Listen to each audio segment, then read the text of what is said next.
আমরা কোন অধ্যায় পড়ছিলাম বলো তো?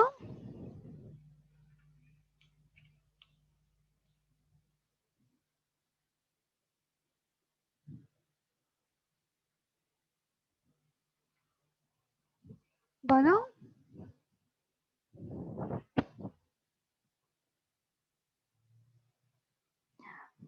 আমরা ষষ্ঠ অধ্যায় পড়ছিলাম। ষষ্ঠ অধ্যায়ের নাম কি ছিল?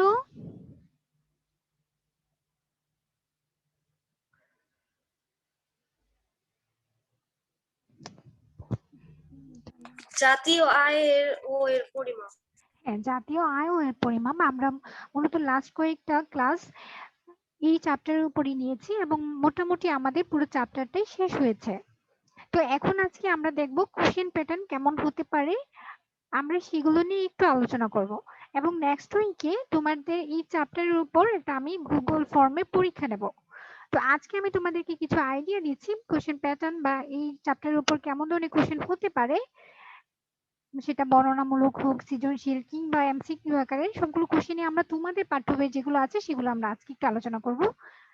আচ্ছা,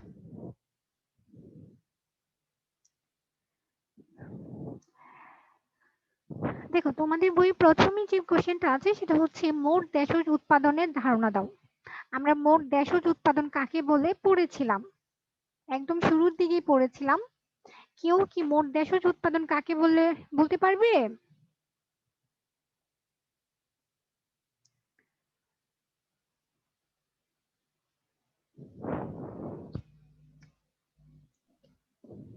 মিস একটি দেশের সীমানার মধ্যে মোট যে পরিমাণ চূড়ান্ত দ্রব্য বা সেবা উৎপাদিত হয়। Very good. হ্যাঁ, একটা দেশের সীমানার ভিতরে অভ্যন্তরে দেশীয় নাগরিক কিংবা বিদেশি নাগরিক কর্তৃক যে পরিমাণ দ্রব্য ও সেবা, চূড়ান্ত দ্রব্য ও সেবা উৎপাদিত হয় তাকে মোট দেশের উৎপাদন বলা হয়। তাহলে মোট দেশের উৎপাদনের ধারণা আমরা মোটামুটি পেয়ে গেলাম, তাই না? এটা সম্পর্কে আমরা আসলে কিছু লিখতে পারবো। তোমরা এটা আরো সুন্দর করে ডিটেলস সুন্দর করে গুছিয়ে লিখবে। আমি একদম সংক্ষিপ্ত আকারে তোমাদেরকে কিছু মৌলিক ধারণা দিয়ে যাচ্ছি। আচ্ছা, মোট জাতীয় আয় বলতে কি বোঝায় আমরা এরপরে তোমাদের এই এই চ্যাপ্টারে পড়েছিলাম মোট দেশের উৎপাদনের পরে মোট জাতীয় আয় কাকে বলে। কেউ কি মনে করতে পারছো মোট জাতীয় আয় কাকে বলে বা এই সম্পর্কে কেউ কিছু বলতে পারবে?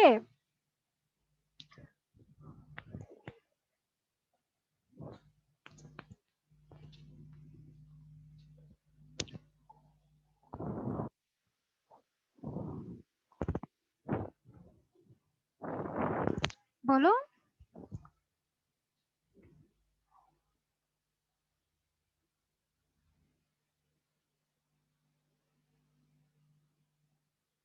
মিস পারতেছি না। হ্যাঁ বলো।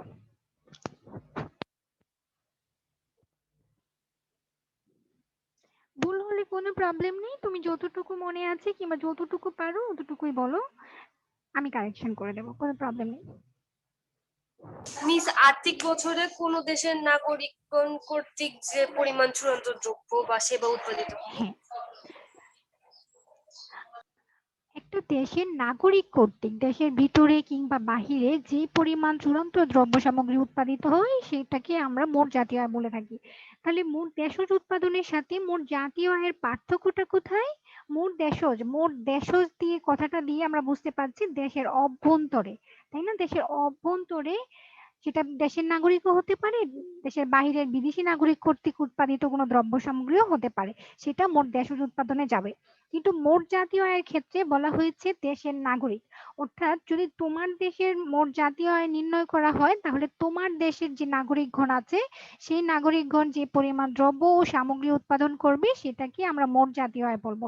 এখানে বিদেশি কর্তৃক উৎপাদিত কোনো দ্রব্য সামগ্রী অন্তর্ভুক্ত হবে না। এখন তোমাদের দেশের নাগরিক তোমার দেশের ভিতরেও থাকতে পারে কিংবা দেশের বাহিরে অনেকে প্রবাসীও থাকতে পারে, তাই না? তাহলে তোমার দেশের নাগরিক কর্তৃক সেটা দেশের ভিতরে কোনো দ্রব্য সামগ্রী উৎপাদিত হোক কিংবা দেশের বাহিরে কোনো দ্রব্য সামগ্রী উৎপাদিত হোক, যদি সেটা তোমার দেশের নাগরিক হয়ে থাকে তাহলে সেটা তোমার জাতীয় আয়ে, তোমার দেশের জাতীয় আয়ে অন্তর্ভুক্ত করা হবে। আমরা কি মোট দেশজ উৎপাদন এবং মোট জাতীয় আয়ের পার্থক্য বুঝতে পেরেছি?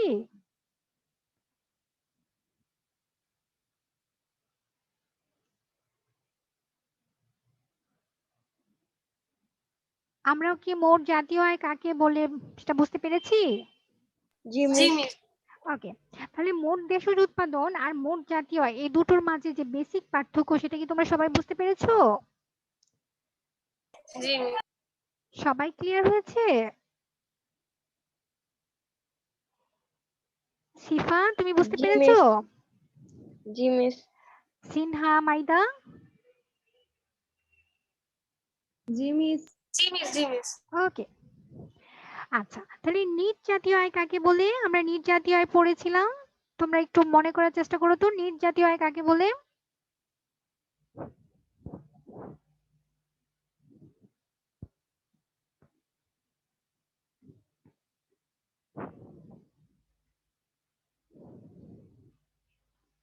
দেখো এই অধ্যায় শুরুতে আমরা পড়েছিলাম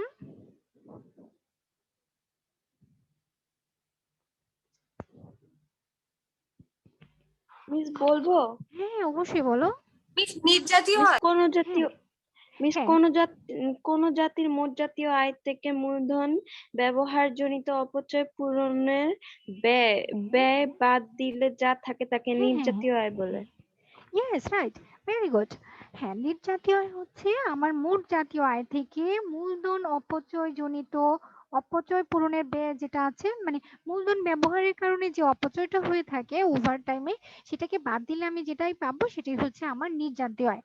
তুমি একটা কোনো ক্যাপিটাল প্রোডাক্ট যেগুলো আছে, যেগুলো ধরো কোনো একটা মেশিনারিজ বা এরকম কিছু, সেগুলো তুমি এক প্রথম কেনার পর কিন্তু সেটা পুরো পূর্ণ ক্ষমতা থাকে, কার্যক্ষমতা থাকে, কিন্তু ওভার টাইম 1 বছর পরে বা 2 বছর পরে সেটার কার্যক্ষমতা আস্তে আস্তে কমে আসে, তাই না?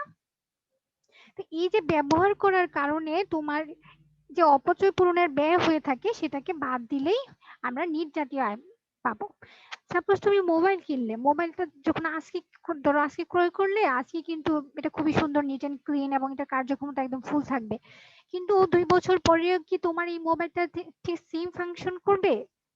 হয়তো ব্যাটারি একটু ডাউন হয়ে যাবে, কিংবা মোবাইলের স্পিড কমে যাবে, বা এরকম কিছু প্রবলেম দেখা দিবে, তাই না? জি মিস। ওকে, আচ্ছা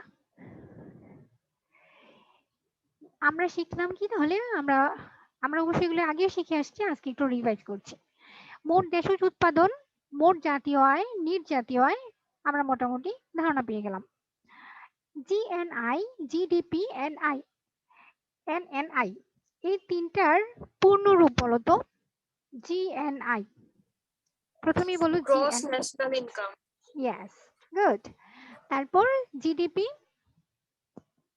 gross domestic product. Okay, third যেটা আছে এনএনআই। Net national income. হ্যাঁ, নিট ন্যাশনাল ইনকাম। ধন্যবাদ, খুব সুন্দর হয়েছে, দেখছো সবাই পারে, আলহামদুলিল্লাহ। আচ্ছা এখন আমরা দেখি সিসিএ বলতে কি বোঝায়। আচ্ছা আমরা একটু আগেই দেখেছিলাম নিট জাতীয় আয়ের মাঝে আমরা পড়েছিলাম যে মোট জাতীয় আয় থেকে মূলধন ব্যবহারজনিত অপচয় পূরণের ব্যয় বাদ দিতে হয়। এই যে মূলধন ব্যবহারজনিত অপচয় পূরণের ব্যয়, এটাকে ইংলিশে বলা হয় ক্যাপিটাল কনজাম্পশন অ্যালাওয়েন্স, অর্থাৎ সিসিএ। তোমরা তোমাদের বই আছে সামনে? তোমাদের সবার সামনে কি বই আছে?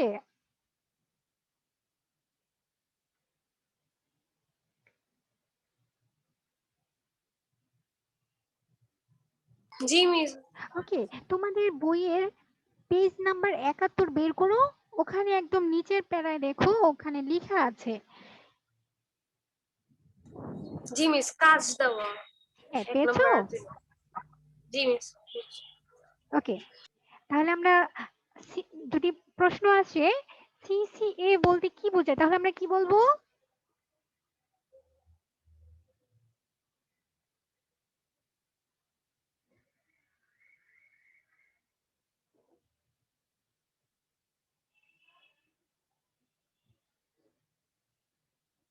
বলো আমরা কি বলবো? সিসিএ দিয়ে কি বোঝাচ্ছে? মিস পারতেছি না। Capital consumption allowance. তোমাদের বইয়ের 71 নাম্বার পেজে দেখো, একদম নিচের দিকে দেখো ক্যাপিটাল কনজাম্পশন অ্যালাউন্স।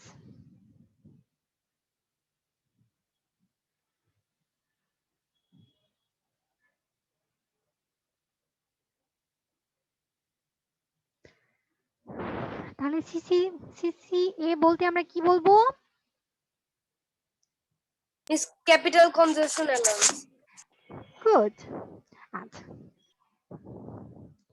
এবার আমরা বর্ণনামূলক প্রশ্নের কিছু ধরন দেখি কেমন ধরনের বর্ণনামূলক প্রশ্ন আসতে পারে।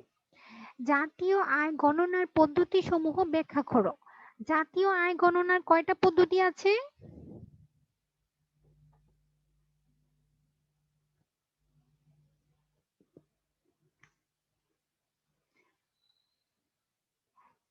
সবাই 72 নাম্বার পেজ বের করো।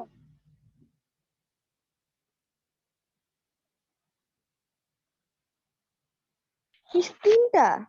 হ্যাঁ, তিনটা। সে তিনটি পদ্ধতি কি কি? মিস উৎপাদন পদ্ধতি, আয় পদ্ধতি, ব্যয় পদ্ধতি। Very good, thank you. তাহলে আমাদের জাতীয় আয় গণনার পদ্ধতি হচ্ছে তিনটি। সেখানে প্রথম পদ্ধতি হচ্ছে উৎপাদন পদ্ধতি, তারপর হচ্ছে আয় পদ্ধতি এবং লাস্ট হচ্ছে ব্যয় পদ্ধতি। আমরা এই তিনটা পদ্ধতিরই ব্যাখ্যা সহকারে লিখব। আচ্ছা, মোট দেশজ উৎপাদনের নির্ধারক সমূহ কি কি পড়েছিলাম আমরা? কেউ কি মনে করতে পারছো? 73 নাম্বার পেজে দেখো। মিস ভূমি, শ্রম, মূলধন, প্রযুক্তি, সচলতা। সচলতা, ধন্যবাদ। হ্যাঁ, আমরা মোট দেশজ উৎপাদনের যে নির্ধারকগুলো পড়েছিলাম তার মাঝে ছিল ভূমি, শ্রম, মূলধন, প্রযুক্তি ও সচলতা। আমাদের যখন এই কোশ্চেনটা আসবে তখন আমরা এই 5টা পয়েন্টের ডিটেলস লিখবো সুন্দর করে। আচ্ছা, তারপর মোট দেশজ উৎপাদনের হিসাব বহির্ভূত বিষয়সমূহের বর্ণনা দাও। বলো তো মোট দেশজ উৎপাদনে কোন বিষয়গুলো অন্তর্ভুক্ত করা হয় না?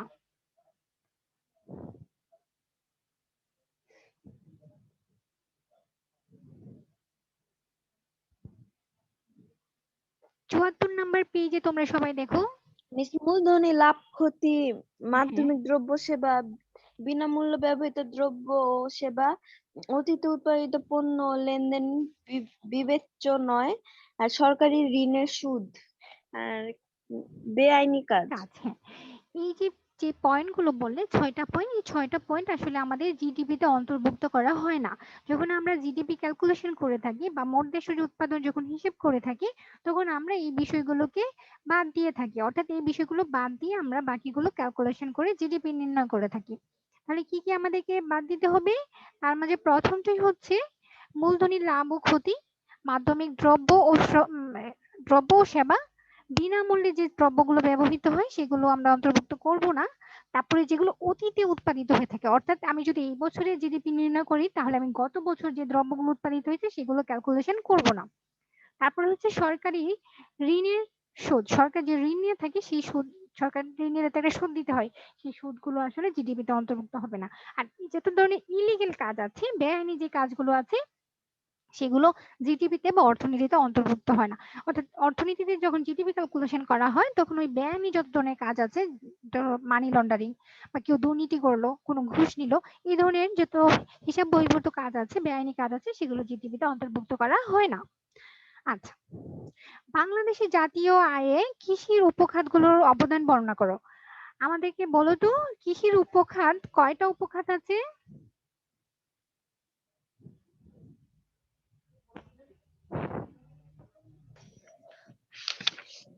15টি। না, আমাদের 15টা। আমরা যখন উৎপাদন পদ্ধতিতে জিডিপি নির্ণয় করি তখন 15টা খাতকে ধরে তারপরে আমরা জিডিপি নির্ণয় করি, কিন্তু সেই 15টা খাতের প্রথম খাতই হচ্ছে কৃষি খাত। সেই কৃষি খাতের আবার কয়েকটা উপখাত আছে, আমাকে ভালো আমি করে শস্য, শাকসবজি আর প্রাণী সম্পদ। আরেকটা আছে, একটু মনে করো। বনজ সম্পদ। ইয়েস, বনজ সম্পদ। অর্থাৎ আমাদের কৃষির 3টা উপখাত আছে। বাট তোমাকে ধন্যবাদ, তুমি চেষ্টা করেছো এবং অনেকটাই সঠিক অ্যান্সার দিয়েছো। তাহলে আমাদের কৃষির কয়টা উপখাত আছে? 3টা। তিনটি। আচ্ছা, সেই তিনটি কি কি আমরা আরেকবার বলি।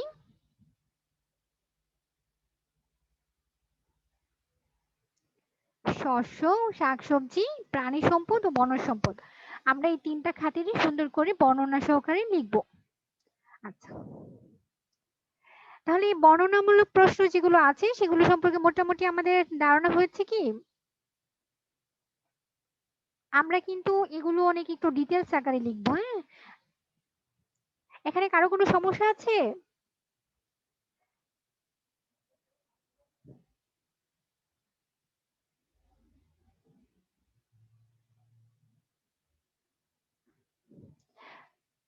এখানে কারো কোথাও বুঝতে সমস্যা আছে? কোনো কোশ্চেন থাকলে আমাকে করতে পারো। No miss. ওকে, তাহলে আমরা এর পরের পেজে দেখি কি আছে। বহু নির্বাচনী প্রশ্নগুলোর মধ্যে কি আছে?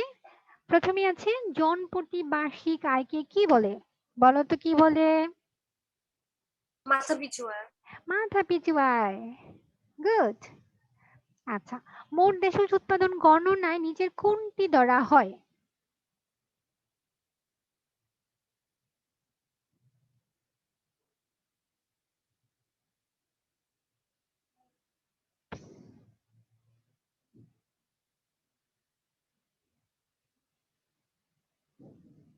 বলো।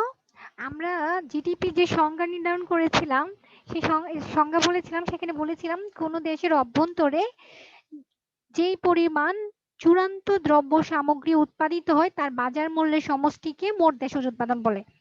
অর্থাৎ চূড়ান্ত দ্রব্য ও সামগ্রী বা সেবার, 1 নম্বর। হ্যাঁ, আর্থিক মূল্যকে আমরা জিডিপি বলে থাকি। তার মানে তাহলে আমার আনসার কি? চূড়ান্ত দ্রব্য ও সেবার মূল্য জিডিপি গণনায় ধরা হয়। কিন্তু মাধ্যমিক দ্রব্য, সেটা তো জিডিপি ক্যালকুলেশনে বাদ দিতে হয়। সরকারি ঋণের সুদ, একটু আগে বলেছিলাম, এটা বাদ দিতে হয়। দুর্নীতির মাধ্যমে অর্থাৎ বেআইনি কাজকে জিডিপিতে অন্তর্ভুক্ত করা হয় না। মাধ্যমিক যে দ্রব্যগুলো আছে, যেমন ধরো সুতা দিয়ে আমরা চূড়ান্তভাবে পোশাক তৈরি করা হয়, তাহলে সুতাটা কি জিডিপিতে যুক্ত হবে?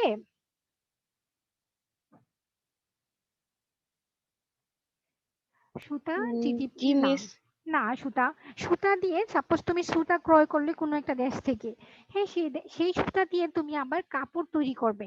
তোমার কাছে কাপড়টা হচ্ছে চূড়ান্ত দ্রব্য। তুমি হ্যাঁ, কিন্তু সুতাটা হচ্ছে তোমার কাছে একটা কাঁচামাল, যেটা দিয়ে তুমি তুমি হচ্ছে কাপড় তৈরি করেছো। অর্থাৎ এই যে তুমি একটা দ্রব্য দিয়ে আরেকটা দ্রব্য, চূড়ান্ত দ্রব্য তৈরি করেছো, এর আগে তুমি যা কিছু ব্যবহার করেছো সেগুলো জিডিপিতে যুক্ত হবে না। এখানে সুতার সুতার যে মূল্য বা সুতার রিলেটেড যেগুলো আছে সেগুলো জিডিপিতে অন্তর্ভুক্ত হবে না, বরং সুতা দিয়ে তুমি যে চূড়ান্ত দ্রব্যগুলো তৈরি করেছো সেটা এখানে জিডিপিতে যুক্ত হবে। অর্থাৎ মাধ্যমিক দ্রব্য ও সেবার মূল্য এখানে ধরা হবে না, বরং চূড়ান্ত দ্রব্য, আমাদের মনে রাখতে হবে এটা চূড়ান্ত, হ্যাঁ, চূড়ান্ত দ্রব্যগুলো জিডিপিতে যুক্ত হয়ে থাকে। আর সরকার যে ঋণ নিয়ে থাকে সেটা সুদ তো যুক্ত হবে না জিডিপিতে। প্লাস দুর্নীতি অর্থাৎ বেআইনির মাধ্যমে অর্জিত আয় যুক্ত হবে না। তাহলে আমাদের আনসার কি হলো?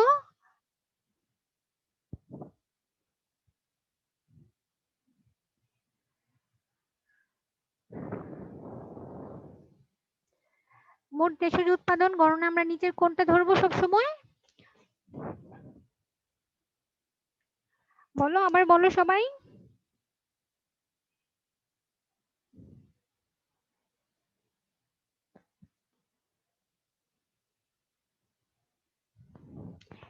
সবাই আরেকবার বলো, মোট দেশজ উৎপাদন গণনায় আমরা নিচের কোনটা ধরবো? মিস ক নাম্বার, চূড়ান্ত হ্যাঁ, দ্রব্য হ্যাঁ, ও চূড়ান্ত সেবা। দ্রব্য ও সেবার মূল্য, এটা আমরা সবসময় মনে রাখবো, সবসময় আমরা চূড়ান্ত দ্রব্যটাকে গণনা নেব। আচ্ছা,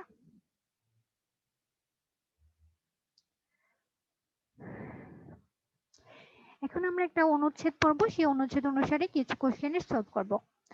দেখো, রোমানা তার বাড়ির আঙ্গিনায় সাধারণ বীজ বপন করে প্রথম বছর যে পরিমাণ সবজি পান, পরের বছর উন্নত জাতের বীজ ব্যবহার করে তার চেয়ে বেশি সবজি পান। অর্থাৎ রুমানা তার আঙ্গিনায় কিছু বীজ বপন করেছিল এবং সেই বীজ থেকে সে প্রথম বছর যে পরিমাণ সবজি পেয়েছিল, কিন্তু পরের বছর সে আবার ওই বীজ ব্যবহার না করে একটু উন্নত জাতের বীজ ব্যবহার করেছে এবং তার ফলে তার সবজি উৎপাদন বৃদ্ধি পেয়েছিল। এখন বলো তো, রোমানার উৎপাদন বৃদ্ধির ক্ষেত্রে কোনটির ব্যবহার পরিবর্তন করেছে, অর্থাৎ রোমানার উৎপাদন কেন বৃদ্ধি পেয়েছে, কোনটি ব্যবহারের ফলে রোমানার উৎপাদন বৃদ্ধি পেয়েছে? বলো তো, এখানে 4টা অপশন আছে, কোনটা হবে? মিস মূল না, আর একটু প্রশ্নটা ভালো করে খেয়াল করো, সেখানে বলা হয়েছে প্রথম বছর রোমানা সাধারণ বীজ বপন করেছে। হ্যাঁ, তাহলে সে যে পরিমাণ সবজি পেয়েছিল সে পরের বছর উন্নত জাতের বীজ ব্যবহার করেছে, তার ফলে তার উৎপাদন বৃদ্ধি পেয়েছে। এখন তুমি চিন্তা করো, প্রথম বছর সাধারণ বীজ ব্যবহার করেছিল, দ্বিতীয় বছর সে উন্নত জাতের ভালো বীজ ব্যবহার করেছে, যার ফলে তার উৎপাদন বৃদ্ধি পেয়েছে। এখন সে আসলে কোনটার ব্যবহার করেছিল, ভূমি, শ্রম, মূলধন নাকি প্রযুক্তি? একটু ভালো করে ভাবো, না পারলেও কোনো সমস্যা নেই। মিস প্রযুক্তি। প্রযুক্তি, ভেরি গুড, প্রযুক্তি। প্রথম বছর সে সাধারণ বীজ ব্যবহার করেছিল, যেখানে আসলে প্রযুক্তির কোনো ছোঁয়া ছিল না। পরের বছর এই যে বিভিন্ন গবেষণা ইনস্টিটিউশন গুলো বিভিন্ন প্রযুক্তি ব্যবহার করে উন্নত জাতের বীজ উদ্ভাবন করে। দেখবা ধানের অনেক উন্নত জাতের বীজ আছে, প্রায় 100টার মতো উন্নত জাতের বীজের প্রজাতি আছে। বিভিন্ন ফসলের উন্নত জাতের প্রজাতি আছে। এই যে বিভিন্ন গবেষণা প্রতিষ্ঠানগুলো বিভিন্ন উন্নত জাতের বীজ উদ্ভাবন করছে কিসের সাহায্যে? প্রযুক্তির সাহায্যে, তাই না? তার মানে উৎপাদন বৃদ্ধির ক্ষেত্রে ভূমিকা রেখেছে কে? প্রযুক্তি। তাহলে আমাদের আনসার হবে, রোমানার উৎপাদন বৃদ্ধির ক্ষেত্রে কোনটির ব্যবহার পরিবর্তন করেছেন?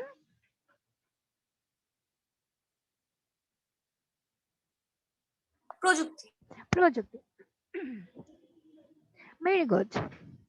আচ্ছা, আচ্ছা দেখো, 4 নম্বরে বলা হয়েছে উৎপাদনের ক্ষেত্রে এরূপ পরিবর্তন কি করবে? জিডিপি বৃদ্ধি করবে, জিএনআই বৃদ্ধি করবে, নাকি এনএনআই হ্রাস করবে? কোনটা হবে বলো তো? কিছু অপশন আছে, এখানে তুমি একাধিক মানে একের অধিক আনসার হতে পারে, 1 বা 2 হতে পারে, 1 3 হতে পারে, কিংবা 2 3 হতে পারে, কিংবা তিনোটাই হতে পারে। বলতো কি হবে? এই যে রোমানার উৎপাদন বৃদ্ধি পেলো, এর ফলে কি তার মিস জিডিপি, তিনটাই না? এক্ষেত্রে কি তার জিডিপি বৃদ্ধি পাবে, জিএনআই বৃদ্ধি পাবে, নাকি এনএনআই হ্রাস করবে?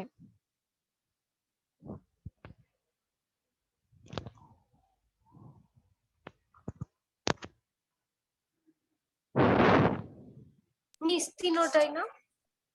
আচ্ছা, ঠিক আছে, চলো আমরা দেখি কি হচ্ছে।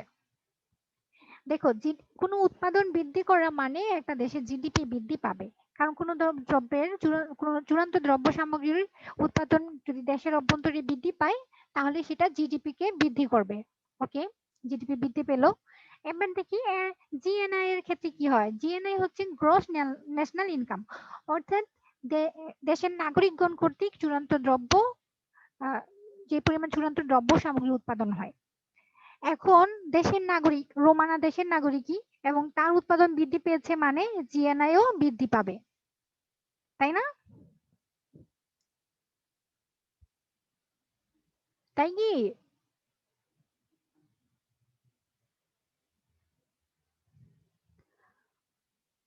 জি মিস। ওকে, এখন জিএনআই বৃদ্ধি পাবে, জিডিপিও বৃদ্ধি পাবে, কিন্তু তৃতীয় নম্বরে বলা হয়েছে যে এনএনআই হ্রাস করে। এনএনআই হ্রাস করে মানে হচ্ছে net national income. Net national income কি এক্ষেত্রে হ্রাস হবে? তার উৎপাদন বৃদ্ধি পেয়েছে, সে দেশের নাগরিক, জিডিপি বৃদ্ধি পেলো, জিএনআই বৃদ্ধি পেলো, তাহলে এনএনআই কেন হ্রাস হবে? এটা তো হ্রাস হবে না, এটা তো বৃদ্ধি হওয়ার কথা, তাই না? তার মানে এটা আনসার হবে না।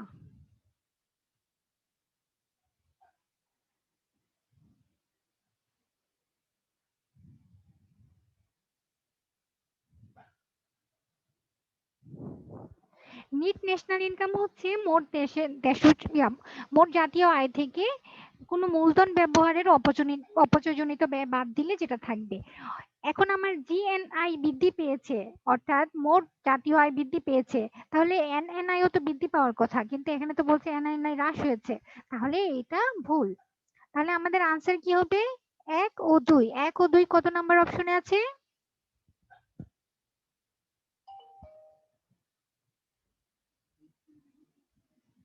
মিস ক নাম্বার? ক নাম্বারে। তাহলে আমাদের আনসার কোনটা?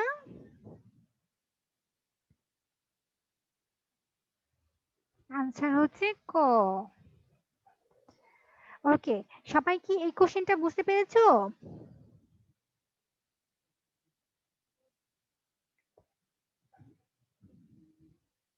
জি মিস। আচ্ছা, আমরা সবাই বুঝতে পেরেছি।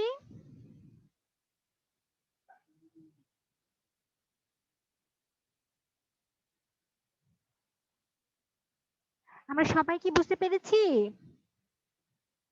জি মিস। ওকে,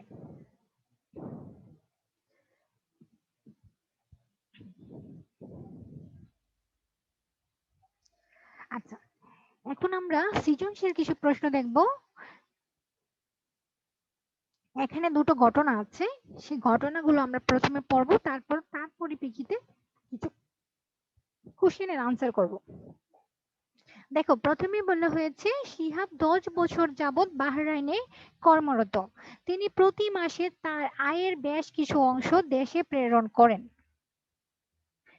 এটা ভালো করে খেয়াল করো, শিহাব, ধরো শিহাব বাংলাদেশের নাগরিক, সে 10 বছর যাবৎ বাহরাইনে কর্মরত আছেন এবং সে তার মাসে যে পরিমাণ আয় করেন তার কিছু অংশ দেশে তার আত্মীয়দের কাছে সে প্রেরণ করেন। দ্বিতীয় নাম্বার ঘটনায় বলা হয়েছে মিসেস ব্রাউনি, সে ব্রিটেনের নাগরিক। হ্যাঁ, তিনি বাংলাদেশের একটি বেসরকারি সংস্থায় কর্মরত। প্রতি মাসে তিনিও তার দেশে টাকা পাঠান। অর্থাৎ মিসেস ব্রাউনি একজন ব্রিটিশ নাগরিক, হ্যাঁ, কিন্তু তিনি বাংলাদেশের একটি বেসরকারি সংস্থায় কাজ করেন এবং তিনি যে টাকা বেতন পান তার কিছু অংশ সে তার দেশে, অর্থাৎ ব্রিটেনে বা ইউকেতে সে পাঠাচ্ছে। এখন আমরা তো এটা জানি নিট জাতীয় আয় কাকে বলে, এটা একটু আগে আমরা পড়েছি। আয় পদ্ধতিতে কিভাবে জাতীয় আয় পরিমাপ করা হয় বুঝিয়ে লেখো। আচ্ছা, আয় পদ্ধতিতে কিভাবে জাতীয় আয় পরিমাপ করা হয়, আমরা জাতীয় আয় পরিমাপের যে পদ্ধতি পড়েছিলাম তার মাঝে দ্বিতীয় নাম্বার পদ্ধতি ছিল আয় পদ্ধতি। আয় পদ্ধতি কিভাবে ক্যালকুলেশন করা হয় আমরা তখন পড়েছিলাম, কারো কি একটু মনে আছে?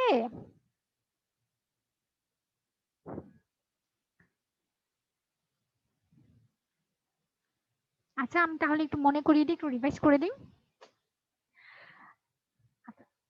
আমরা উৎপাদনের ক্ষেত্রে যে মৌলিক উপকরণগুলো ব্যবহার করে থাকি তার মাঝে প্রথমেই আছে ভূমি, তারপর শ্রম, মূলধন ও সংগঠন।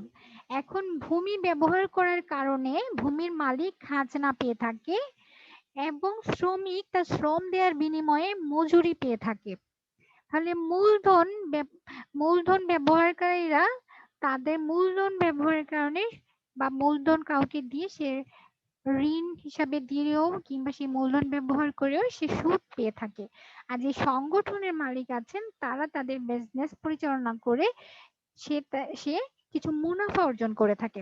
অর্থাৎ মৌলিক যে উপকরণগুলো আছে যেগুলো উৎপাদনের ক্ষেত্রে ব্যবহার করা হয়, সেই সেই মৌলিক উপকরণের যে আয় আছে সেই আয়গুলোকে যোগ করে আমরা জিডিপিতে ক্যালকুলেশন করে থাকি। সেই আয়গুলো কি? সেই আয়গুলো হচ্ছে ভূমির থেকে আমরা পাই খাজনা, শ্রম থেকে আমরা পাই মজুরি, মূলধন থেকে পাই সুদ, সংগঠন থেকে পেয়ে থাকি মুনাফা।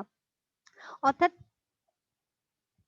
অর্থাৎ মজুরি, অর্থাৎ খাজনা, মজুরি, সুদ ও মুনাফা, এই চারটাকে যোগ করে সমষ্টিগতভাবে যোগ করে আমরা যেই টোটাল আয় পাবো সেটাকে আমরা বলা হয় আয় পদ্ধতিতে জিডিপি ক্যালকুলেশন।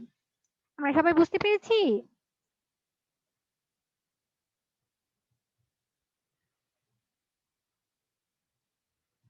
জি মিস। ওকে, শ্রমের আয় কোনটা?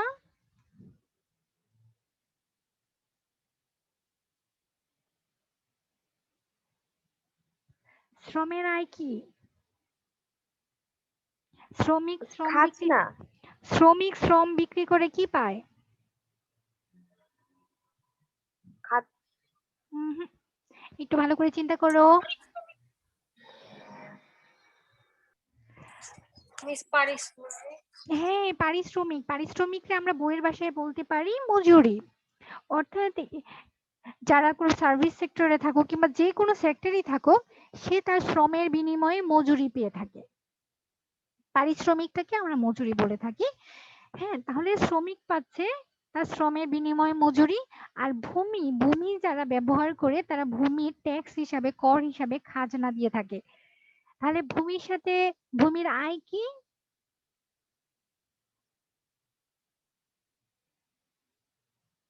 বলো, ভূমির আয় খাজনা। আর মূলধনের আয় কি? মুনাফা। মূলধনেরটা হচ্ছে সুদ, সংগঠনের আয় হচ্ছে মুনাফা। গুড। আচ্ছা, এখন আমরা দেখি তাহলে আমরা এই যে জাতীয় আয় পদ্ধতিতে কিভাবে আয় পরিমাপ করা হয় সেটা আমরা সুন্দর করে বুঝিয়ে লিখবো। হ্যাঁ, এটা সুন্দর করে গুছিয়ে লিখবো। আচ্ছা, এখন আমরা 3 নম্বরে দেখি এই যে শিহাব, আমরা প্রথম ঘটনায় পড়েছিলাম শিহাব বাংলাদেশের নাগরিক। সে 10 বছর যাবত বাহরাইনে আছে এবং সে যে পরিমাণ আয় করে তার কিছু অংশ দেশে প্রেরণ করে। এই যে শিহাব অর্থ প্রেরণ করলো আমাদের জাতীয় আয়ে, তাহলে এটা কিভাবে সম্পৃক্ত হবে? বলো, জাতীয় আয়ে কি শিহাবের টাকা সম্পর্কিত হবে? শিহাব যে টাকা বাংলাদেশে পাঠাচ্ছে সেই টাকা কি জাতীয় আয়ে অন্তর্ভুক্ত হবে নাকি হবে না? হবে কি?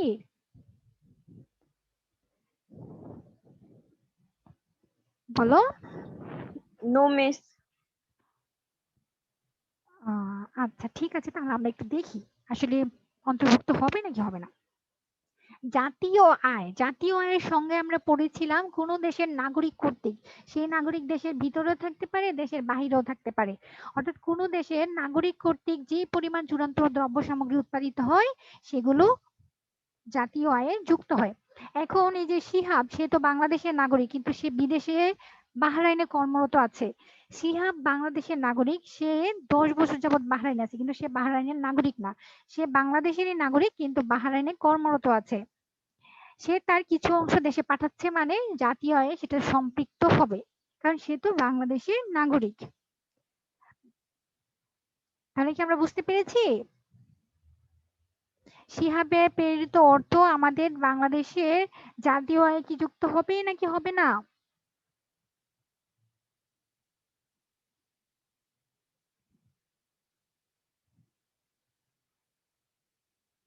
বলো।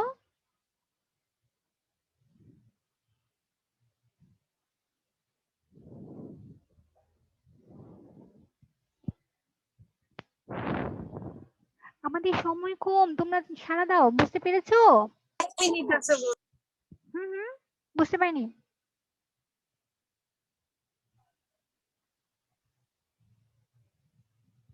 আচ্ছা, তার মানে শিহাবের প্রেরিত অর্থ আমাদের জাতীয় আয়ে যুক্ত হবে কারণ সে বাংলাদেশের নাগরিক, সে দেশের বাইরে কর্মরত আছে এবং তার প্রেরিত কিছু অর্থ বাংলাদেশে পাঠাচ্ছে। তার মানে জাতীয় আয়ের যে সংজ্ঞা, সেই সংজ্ঞা অনুসারে শিহাবের অর্থ জাতীয় আয়ে যুক্ত হবে। আমরা বুঝতে পেরেছি? জি মিস। জি আচ্ছা, মিস, এখন চ্যাট রুম থেকে দেখেন। আচ্ছা আমি দেখছি আমরা এটা শেষ করিনি, খুব দ্রুত শেষ করে দেব। আমি একেবারে দেখছি। মিসেস ব্রাউনির আয় কি বাংলাদেশে জাতীয় আয়কে প্রভাবিত করবে? আমরা দ্বিতীয় ঘটনায় পড়েছিলাম মিসেস ব্রাউনি ব্রিটিশের নাগরিক, তিনি বাংলাদেশে একটা বেসরকারি সংস্থায় আছেন, প্রতি মাসে তিনি তার দেশে টাকা পাঠান। এখন এই মিসেস ব্রাউনির আয় কি বাংলাদেশের জাতীয় আয়কে প্রভাবিত করবে?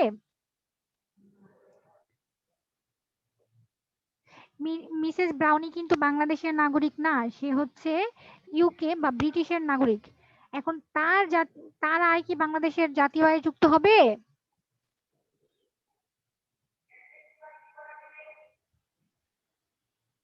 বলো।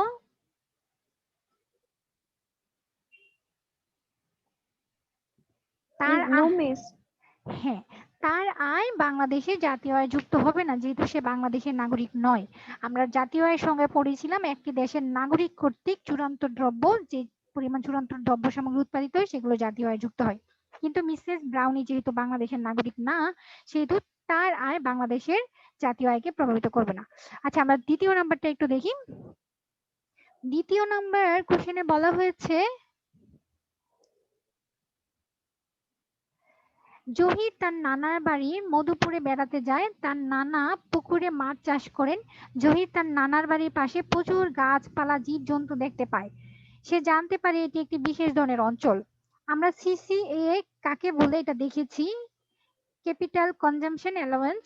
হ্যাঁ, মোট দেশজ উৎপাদন বলতে কি বোঝায় সেটাও আমরা পড়েছি, জিডিপি কাকে বলে একটু আগে পড়ে এসেছি। এখন দেখি গ নাম্বারে কি বলা হয়েছে। গ নাম্বারে বলা হয়েছে জহির তার নানার বাড়ির পাশে যে অঞ্চলটি দেখতে পায় সেটি অর্থনীতি কোন খাতের অন্তর্ভুক্ত হবে বলতো। এই যে তার বাড়ির পাশে একটা মধুপুর আছে, মধুপুর একটা বিশেষ অঞ্চল, বনাঞ্চল, সেটা আসলে বনজ সম্পদের অন্তর্ভুক্ত হবে। আমরা জানি অর্থনীতি যে খাতগুলো আছে তার মাঝে বনজ সম্পদ অন্তর্ভুক্ত আছে। সে তার পুকুরে মাছ চাষ করে, অর্থাৎ এগুলো প্রাণীজ সম্পদ, মৎস্য সম্পদ। জহি তার নানার বাড়ির পাশে প্রচুর গাছপালা ও জীবজন্তু দেখতে পায়। জীবজন্তু গুলো হচ্ছে প্রাণীর সম্পদ। অর্থাৎ এই যে জহির চাষকৃত, জহিরের নানা চাষকৃত মাছ মৎস্য সম্পদের অন্তর্ভুক্ত হবে।